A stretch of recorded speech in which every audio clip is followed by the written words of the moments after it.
تیاری کے اس عمل کو سیکھ لو، تیاری کے اس عمل میں شامل ہو جاؤ۔ تو میں نے بتایا تیاری کا عمل یوحنا استباغی اپنی زندگی سے شروع کرتا ہے، اور اپنی زندگی سے شروع کرنے کا اس کا مطلب کیا ہے؟ وہ دنیا کو چھوڑتا ہے اور بیابان میں چلا جاتا ہے، خدا کے حضور دنیا کے لوگوں سے اپنے آپ کو جدا کر لیتا ہے، اور بیابان بنی اسرائیل قوم کے لیے، یہودی مذہب کے لیے، اور خدا کے لوگ جو ریاضت کرتے ہیں، جو خدا کے لوگ خدا کا تجربہ کرنا چاہتے ہیں، جو اپنے اندر روحانی مضبوطی پانا چاہتے ہیں، جو خدا کے حضور اس برکت میں شامل ہونا چاہتے ہیں، وہ اپنے آپ کو دوسروں سے علیحدہ کرتے ہیں۔ یسوع مسیح نے بھی اپنا مشن شروع کرنے سے پہلے بیابان میں 40 دن تک روزے رکھے۔ بیابان میں جانا، بیابان میں خدا کے نام کو جلال دینا، بیابان میں خدا سے ملاقات کرنا، بیابان میں اپنے آپ کو خدا کے لیے تیار کرنا، بیابان میں روحانیت کے اس عمل کو محسوس کرنا بڑا اہم ہے، کیونکہ بیابان وہ مقام ہے جہاں پر سہولتیں کم ہوتی ہیں، جہاں کھانے کا انتظام نہیں ہوتا ہے، جہاں پانی اتنا وافر مقدار میں نہیں ہوتا ہے، وہاں اتنے پھلوں کے درخت نہیں ہوتے ہیں۔ بیابان ہمیشہ ایک ایسی جگہ جہاں پر خدا کی پروردگاری پر بھروسہ کیا جائے، بیابان ایک ایسا مقام جہاں پر بھروسہ رکھا جائے خدا پر، جہاں نا امیدی میں ایک امید جو خدا پر رکھی ہے اس کے مطابق زندگی گزارنی ہے۔ اور اس لیے جب ہم سارے جانتے ہیں یوحنا استباغی کی زندگی کیسی تھی، وہ کیا کھاتا تھا؟ وہ ٹڈیاں اور شہد کھاتا تھا۔ بیابان میں جہاں درخت بھی کم ہیں، وہاں بیابان میں کھانے کو اور کچھ نہیں ملتا ہے، وہ انہی سے گزارا کرتا ہے۔ یہ نہیں کہ اسے شوق ہے، اسے شوق ایک ہی ہے، یسوع کی آمد کی تیاری کرنی ہے۔ اس کے دل میں جذبہ ایک ہی ہے، خدا سے بات کرنی ہے، ملاقات کرنی ہے۔ اس کے اندر ایک ہی جذبہ ہے، میں اپنی ریاضت میں خداوند کے حضور زیادہ مستقل رہوں اور اس کا تجربہ کر سکوں۔ اور اس لیے اس کے اس تیاری کے عمل میں اسے شہد اور جنگلی ٹڈیاں بھی وہ کھانے کے لیے تیار ہے، اور اگر سردی لگتی ہے تو پھر وہیں سے کوئی اونٹ کی کھال جو ہے وہ مل جائے تو وہ بڑی بات ہے خدا کے حضور۔ اور اس لیے اس کے لباس کا، اس کے کھانے کا ذکر کیا گیا۔ اس کے علاوہ بیابان، میں نے کہا بنی اسرائیل قوم کے لیے بڑا اہم ہے، بڑا ضروری ہے۔ یاد کریں اگر پرانے عہد نامے میں بنی اسرائیل قوم جب مصر سے نکلی ہے، بیابان میں انہوں نے 40 برس گزارے، اور 40 برس میں ان کا ایک ہی تجربہ ہے، خدا بیابان میں مہیا کرے گا، اور وہ کرتا ہے۔ ان کے دور میں کوئی پل نہیں بنا ہوا، چلتے ہیں راستے میں دریا آ گئے ہیں تو دریا خشک ہو گئے ہیں، وہ دریا کے اندر سے خشک پاؤں کے ساتھ گزرے ہیں، کیونکہ دریاؤں کو بھی ان کے لیے خشک کر دیا گیا، پانی کو روک دیا گیا۔ وہ چلتے ہیں تو آسمان پر بادل ان پر سایہ کرتے ہیں، رات کے وقت میں بادل آگ کی طرح روشنی پیدا کرتے ہیں، اور بیابان میں چلتے ہوئے جب بھوک کی ضرورت ہے تو آسمان سے من اور بٹیرے برسائے جاتے ہیں۔ کھیت، کھلیان، وراثت، زندگی میں زمینیں نہیں ہیں، لیکن سب کچھ مہیا کیا جا رہا ہے۔ ان کا یہی تجربہ انہیں خدا میں مضبوط کرتا ہے اور وعدہ کی سرزمین کی طرف لے جاتا ہے۔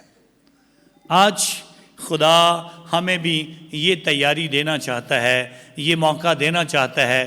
تیاری کے اس عمل کے دوران، تیاری کے اس عمل میں ہمیں خدا پر بھروسہ کرنا ہے۔ تیاری کے اس عمل میں ہمیں اپنی زندگی میں کچھ ریاضت کرنی ہے۔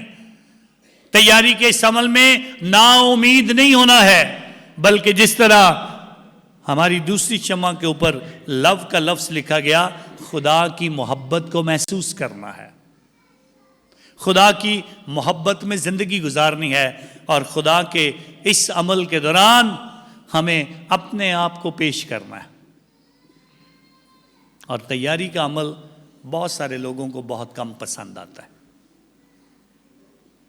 بہت کم پسند آتا ہے۔ کیوں تیاری؟ لیکن جو تیاری کرتے ہیں انہیں اس بات کا پتہ ہے کہ انہیں کیوں تیاری کرنی ہے، کیونکہ انہیں ملنا ہے یسوع سے۔ ابراہیم لنکن اس بات کا اعلان کرتا ہے، مجھے 6 گھنٹے دے دو ایک درخت کو کاٹنے کے لیے، اور ان میں سے پہلے 4 گھنٹے میں اپنا کلہاڑا تیز کرنے میں صرف کروں گا۔ بڑے درخت کو کاٹنے کے لیے تیاری کی ضرورت ہے۔ 4 گھنٹے تک میں اپنا کلہاڑا جو ہے وہ تیز کروں گا، باقی درخت کاٹنا تو شاید 2 گھنٹے کا کام ہے۔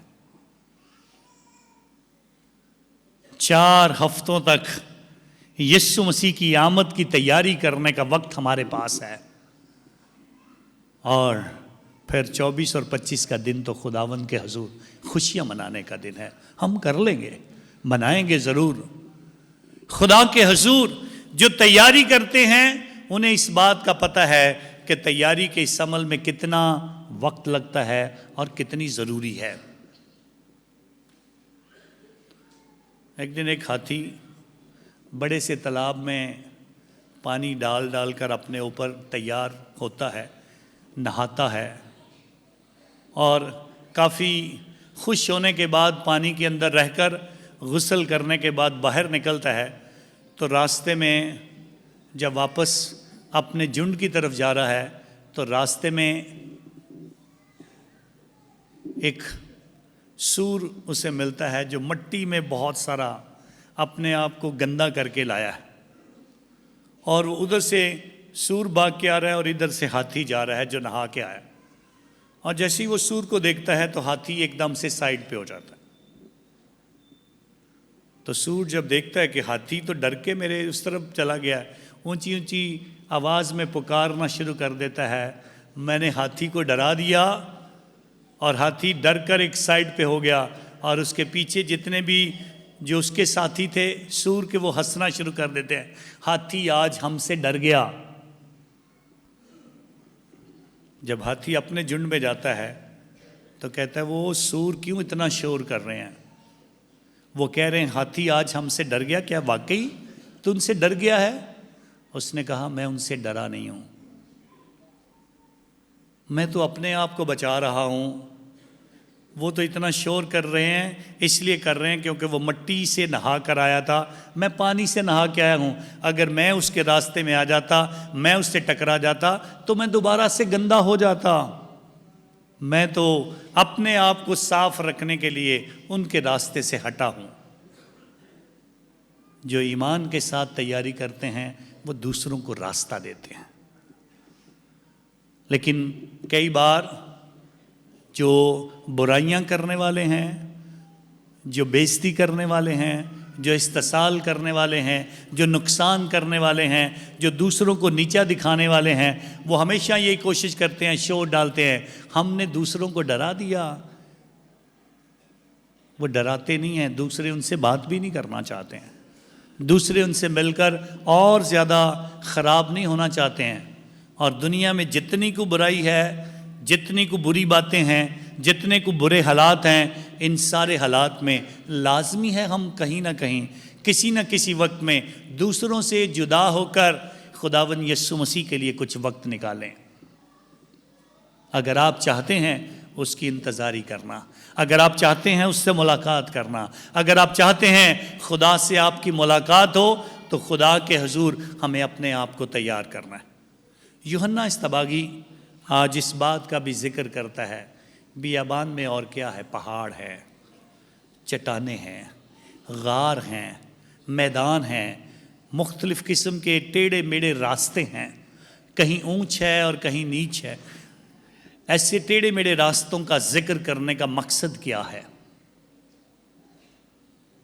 خدا کی آمد کے لیے پکارنے والے کی آواز کیا کہہ رہی ہے؟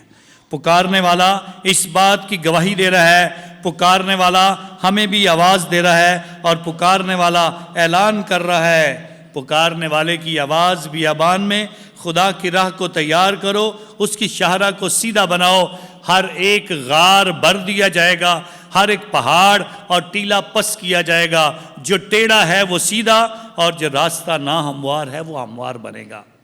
اونچے اونچے پہاڑ، کون اونچا بننے کی کوشش کرتے ہیں؟ کئی بار اس بات کا ذکر کرنے کا مقصد یہ نہیں ہے پہاڑوں کو ختم کر دیا جائے، نہیں، پہاڑوں کو ختم کرنے کا ذکر نہیں ہے، بلکہ غرور اور گھمنڈ کی وجہ سے جو ہم اونچے بڑے رہتے ہیں، غرور اور گھمنڈ کی وجہ سے جو ہم سمجھتے ہیں دوسرے ہمارا سامنا نہیں کر سکتے ہیں، غرور اور گھمنڈ کی وجہ سے جو ہم اپنے آپ کو دوسروں سے بڑا، دوسروں سے سپیریئر اور دوسروں کو اپنے برابر نہیں سمجھتے ہیں، ان کو یاد دلایا جاتا ہے ہم اپنے اس غرور کو چھوڑیں، پہاڑوں کی طرح نکیلے بن کر دوسروں کو نقصان پہنچانے والے ہم نہ بنیں۔ ہمارے اندر اگر غرور ہے، گھمنڈ ہے، اگر ہم اپنے اندر اس بات کو رکھتے ہیں تو ہمیں خداوند کے حضور اس بات پر غور کرنا ہے، اس کو چھوڑ کر اس کو سیدھا کرنے کی ضرورت ہے، انسانوں کے برابر آنے کی ضرورت ہے، میل ملاپ کی ضرورت ہے، اور خدا کے لوگوں کے ساتھ چلنے کی ضرورت ہے۔ اس گھمنڈ کی مثال بڑی خوبصورت آج کی پہلی تلاوت میں دی گئی۔ باروک اس بات کا اعلان کرتا ہے خداوند کے حضور، یروشلم تجھے پتا ہونا چاہیے تیرا جاہ و جلال کیسا تھا، لیکن تیرے اندر بسنے والوں نے اپنے اندر غرور اور گھمنڈ کو بھر لیا، اور پھر تیری مثال ایسی ہو گئی ایک بیوہ عورت کی طرح۔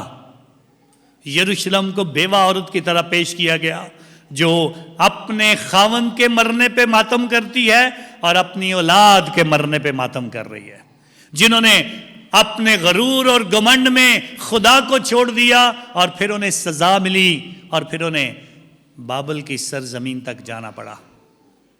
خدا کے حضور اس بات کا اعلان کیا گیا کہ وہ اس بات کو سمجھ لیں، لیکن آج باروک اس بات کا اعلان کرنا چاہتا ہے کہ جو ٹیڑھا ہے وہ سیدھا ہو جائے گا، جو ناہموار ہے وہ ہموار بنے گا۔ تیری زندگی جو غرور اور گھمنڈ کا ایک پہاڑ بنی ہوئی تھی اب صحیح ہو جائے گی۔ میں تجھے ایک نئی امید، میں تجھے ایک نیا پیغام، اور میں تجھے مسیح کی بشارت دے رہا ہوں، اور مسیح کی بشارت یہ ہے، بتایا گیا ہر ایک غار بھر دیا جائے گا۔ غار کیا ہوتا ہے؟ کسی پہاڑ کے اندر خالی جگہ، کسی بھی پہاڑ کے اندر خالی جگہ جس کے اندر جایا جا سکے، اور اس کے اندر اس خالی جگہ کا ذکر کیا گیا۔ اس خالی جگہ کے اندر ہم نے کیا بھرا ہے؟ اس خالی جگہ کے اندر ہمارے اندر نفرت ہے، حسد ہے، لالچ ہے، جھوٹ ہے، فریب ہے، چوری ہے، زناکاری ہے، ہماری خطائیں ہیں، ہمارے گناہ ہیں۔ ہر ایک غار بھر دیا جائے گا۔ اب ان کو بھرنے کا کیا انداز ہوگا؟ ہم نے اپنی زندگی کو ان چیزوں کی وجہ سے خدا سے توڑ کر اپنے آپ کو اندر سے خالی کر لیا ہے۔ اب بھرنے کا طریقہ کار کیا ہے؟ بھرنے کا طریقہ کار ایک ہی ہے، توبہ کر لو، معافی مانگ لو، توبہ کر لو، کیونکہ خدا کی بادشاہی تمہیں نزدیک آ گئی ہے۔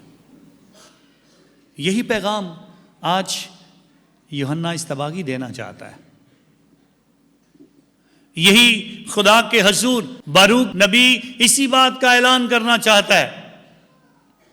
خدا کے حضور اپنی زندگی پر غور کرو، اور اس کو بھرنے کے لیے خدا سے معافی مانگ لو، تاکہ تمہارے اندر سے یہ ایک ہی طریقے سے نکل سکتا ہے، اور جب اس کے اندر خدا کی محبت بھری جائے گی۔